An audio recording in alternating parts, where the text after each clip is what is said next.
약 50여 년 전 바로 이곳 두바이에서 석유가 발견됩니다. 물론 현재 두바이가 거대한 도시국가를 형성하는 데 있어 석유가 도움을 준 것은 분명하지만 국가 전체 경제 규모로 봤을 때 이 석유를 통해 벌어들이는 수입은 전체 GDP의 약 1%도 안 되는 비중을 차지하고 있습니다. 현재 이 사막 한가운데 위치한 도시국가인 두바이는 글로벌 비즈니스 허브이자 럭셔리 관광의 종착역으로 불리고 있습니다. 세계에서 가장 높은 빌딩과 슈퍼카를 모는 경찰로 유명하죠. 그렇다면 사막 도시였던 두바이는 어떻게 세계 최고의 부자 도시가 되었을까요? 두바이가 축적한 부의 원천은 바로 해운 터미널 사업에 있었습니다. 한때 두바이는 페르시아만에 위치한 한적한 어촌 도시에 지나지 않았지만 20세기 초를 기점으로 중요한 무역항으로 발전하게 됩니다. 두바이는 페르시아만 입구에 위치해 있으며 이란과 가까워 아랍 세계와 무역을 하고자 하는 수많은 무역 상인들을 끌어들이게 되죠. 오늘날 두바이의 주요 항구인 제벨 알리는 중동에서 가장 분주한 무역항으로 손꼽히고 있으며 아랍에미레이트에서 가장 중요한 자산으로 분류되고 있습니다. 해운 터미널 사업의 가장 큰 성공 요인은 바로 제프자로 알려진 제벨 알리 자유경제구역 덕분입니다. 이 제프자는 57제곱킬로미터, 약 1700만 평에 달하는 세계에서 가장 큰 규모의 자유경제구역입니다. 또한 제프자를 중심으로 주변에 약 20개가 넘는 경제자유구역이 정부에 의해 지정되어 있죠.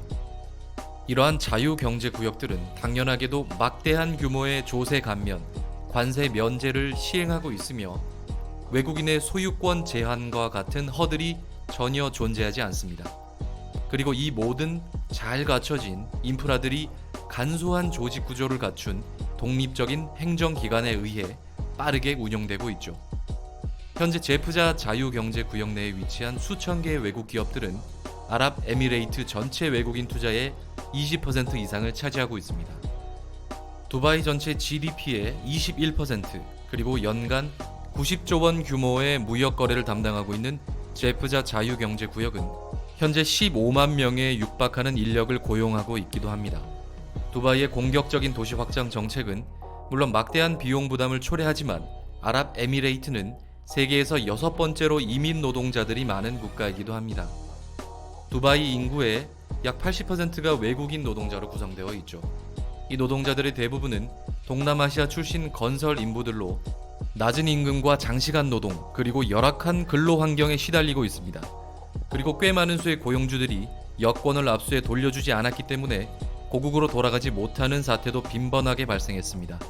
2017년 이러한 문제에 대한 국제사회의 비판이 심각해지자 아랍에미레이트 의회는 건설 노동자들에게 1년에 30일의 유급 휴가를 주는 법안을 통과시키기도 했죠.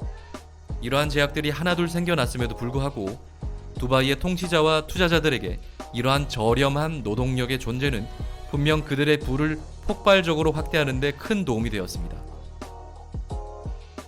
현재 아랍에미레이트에서 두바이가 가장 크고 인구가 많은 도시임에는 틀림없지만 그럼에도 불구하고 가장 부유한 도시는 바로 수도인 아부다비입니다. 현재 전 세계 석유 매장량의 9%를 보유하고 있다고 알려진 도시이죠. 1930년대부터 아부다비는 풍부한 석유 매장량을 확인하고 개발에 들어갔습니다. 물론 두바이는 단 한 방울의 석유조차 발견하지 못했죠. 아부다비의 석유 발견은 동시에 두바이의 가장 큰 수입원이었던 진주 산업의 침체를 촉발하였고 이는 두 도시 국가 간의 전쟁으로 이어졌습니다. 1947년 국경 분쟁을 통해 두 도시 간의 갈등은 최고조에 달했습니다. 이 과정에서 영국의 중재가 두 도시 간의 적대 행위를 다소 감소시키기는 했으나 두바이의 쇠락을 막을 수는 없었습니다. 이 시점에서 두바이는 변화를 선택해야만 했습니다. 1958년 황폐한 도시 두바이의 통치자가 된 셰이크 라시드 빈 사이드 알 막툼은 두바이의 열악한 인프라를 개선하고 도시를 발전시키기 위해 두바이의 무역 사업에서 발생하는 수익을 담보로 엄청난 규모의 대출을 일으키게 됩니다. 막대한 대출 자금으로 민간 회사를 설립하여 전기 발전 시설과 통신 시설, 그리고 추가적으로 무역항과 공항을 건설하게 됩니다. 이러한 대규모 토목 사업은 대부분 영국 정부의 도움으로 이루어지게 되었습니다. 두바이의 통치자들은 두바이 지역을 영국의 보호 상태로 편입하는데 일정 부분 동의함과 동시에 영국의 외교적 인정과 국가의 생존을 어느 정도 담보할 수 있게 되었습니다. 1966년 두바이 지역에서 처음으로 유전지대가 발견됨에 따라 영국과 두바이의 관계는 점점 더 우호적인 관계로 발전해 나갔습니다. 그러나 두바이의 첫 번째 유전지대 발견을 알린 셰이크 라시드는 영국의 좋은 소식과 나쁜 소식이 동시에 있다고 전하게 됩니다. 셰이크 라시드는 석유를 통해 도시를 발전시키고자 하는 마음이 전혀 없었습니다. 대신 그는 두바이 주변의 일부 유전지대를 매각함으로써 발생한 막대한 자금을 두바이의 무역과 관광, 그리고 금융 산업의 발전에 쏟아붓게 되었죠. 그리고 지금 두바이는 모두가 알고 있듯이 세계에서 가장 붐비는 국제공항을 보유한 도시로 탈바꿈했습니다. 과거 유럽을 가기 위한 중간 경유지 정도로 생각되던 두바이는 현재 수백만 명의 관광객을 끌어들이는 대도시가 되었습니다. 그리고 놀라운 것은 아직도 두바이의 대부분의 인프라 시설들은 상당 부분 건설 중에 있다는 것입니다. 수십 년간 폭발적인 발전을 이룬 두바이지만 아직 수조 달러의 대출이 이 도시를 지탱하고 있는 것은 분명한 사실입니다.